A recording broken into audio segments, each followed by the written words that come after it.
লখনৌয়ের হাসপাতালে অগ্নিকাণ্ডের ঘটনা ভোর 5:30 নাগাদ আলমবাগের রেল হাসপাতালে আগুন লাগে। হাসপাতাল থেকে 22 জন রোগীকে উদ্ধার করা হয়। ধোঁয়ায় ভরে যায় গোটা হাসপাতাল চত্বর। ঘটনাস্থলে গিয়ে আগুন নিয়ন্ত্রণে আনে দমকল কর্মীরা।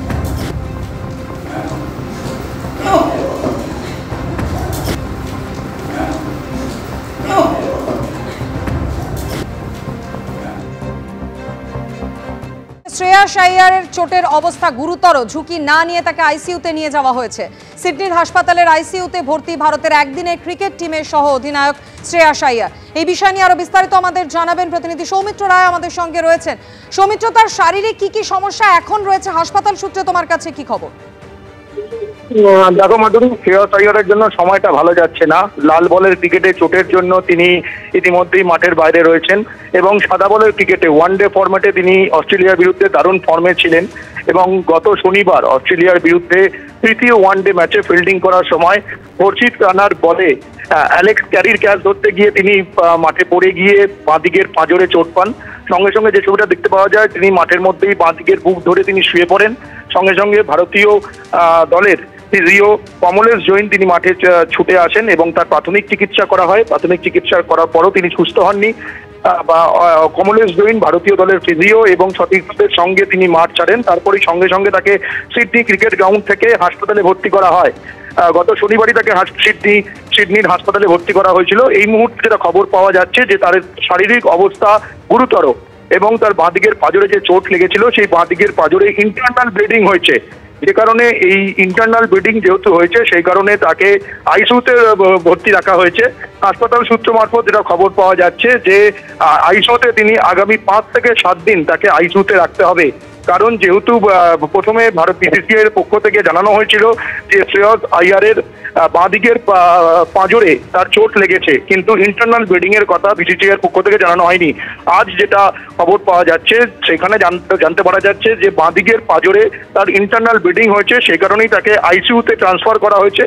কিন্তু শনিবার দিন যেদিন তাকে হাসপাতালে ভর্তি করা হয়েছিল, মাঠ থেকে সরাসরি হাসপাতালে নিয়ে যাওয়া হয়েছিল, সেদিন কিন্তু আইসিইউতে ভর্তি করানো হয়নি।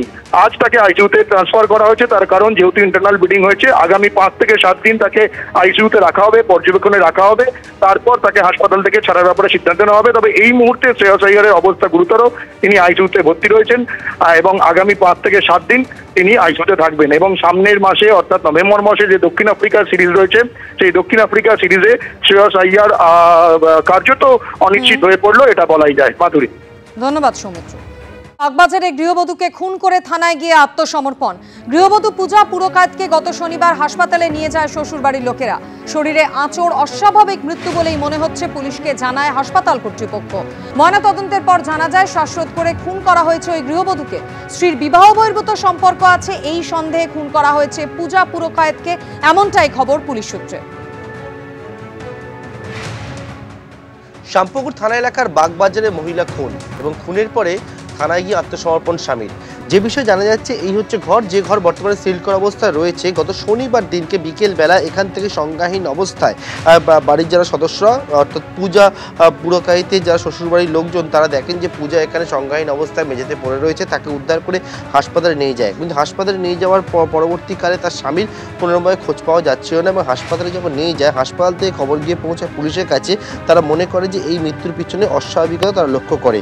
এর পরবর্তীকালে পুলিশ কিন্তু যখন দেহ ময়নাতদন্তে পাঠায়, গতকালকে ময়নাতদন্তের পর জানা যায় যে মৃত্যু হয়েছে পূজা আর বছর 24-এর এই গৃহবধূর।